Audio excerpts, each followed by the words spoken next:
બોટાદમાં ખેડૂતો પર થયેલા કથિત અત્યાચારના વિરોધમાં વડોદરા આમ આદમી પાર્ટી દ્વારા કાળા દિવસની ઉજવણી કરાઈ. ખેડૂતો પર અંગ્રેજોએ પણ ન કર્યો હોય તેવો જુલ્મ થયાનો આક્ષેપ.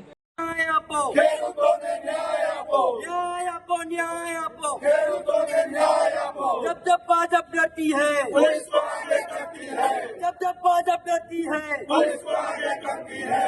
બોટાદ ખાતે ખેડૂતો પર થયેલા કથિત અત્યાચારના વિરોધમાં વડોદરા આમ આદમી પાર્ટી દ્વારા કાળા દિવસની ઉજવણી કરીને વિરોધ પ્રદર્શન કરવામાં આવ્યું હતું.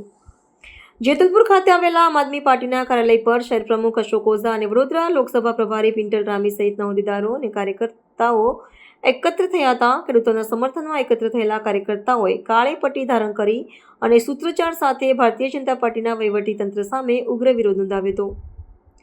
ગતરોજ બોટાદના હળદળ ગામમાં કપાસના વેપારીઓ દ્વારા વજનમાં થતી કપાત પ્રથા વિરુદ્ધ ખેડૂતોની મહાપંચાયતનું આયોજન કરવામાં આવ્યું હતું. આ મહાપંચાયતને નિષ્ફળ બનાવવાના આશયથી પોલીસ દ્વારા બોટાદની કિલ્લેબંધી કરવામાં આવી હતી અને પોલીસ છાવણીમાં ફેરવી દેવાયું હતું.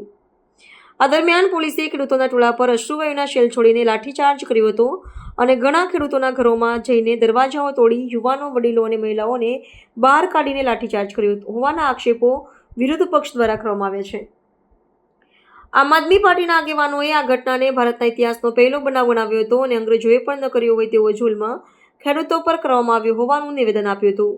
વડોદરાની આપ દ્વારા આ દમનકારી કાર્યવાહીને કાળા દિવસ તરીકે જાહેર કરીને ભાજપના શાસન પ્રત્યેનો આક્રોશ વ્યક્ત કરવામાં આવ્યો હતો. સમગ્ર ઘટનાક્રમ આગામી સમયમાં રાજ્યના રાજકારણને વધુ ગરમાવે તેવી સંભાવના છે.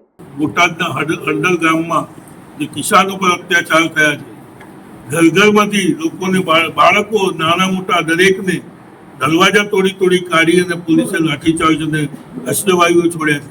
તેને લઈ આજે હળદળ ગામના 250 લોકોને પોલીસ સ્ટેશનમાં અટકાયત કરવામાં આવી છે.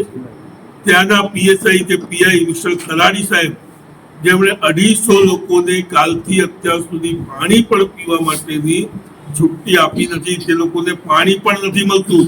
અત્યારે આમ આદમી પાર્ટીના એડવોકેટો ત્યાં જઈ અને એમને પાણી પીવા માટેની રજા અપાવે તેવી માંગ સાથે વકીલો ત્યાં અત્યારે હાજર થયા છે. આના અનુસંધાને 31 ઓક્ટોબરના રોજ આખા ગુજરાતની અંદર મહાપંચાયતનું આયોજન કરવામાં આવ્યું છે.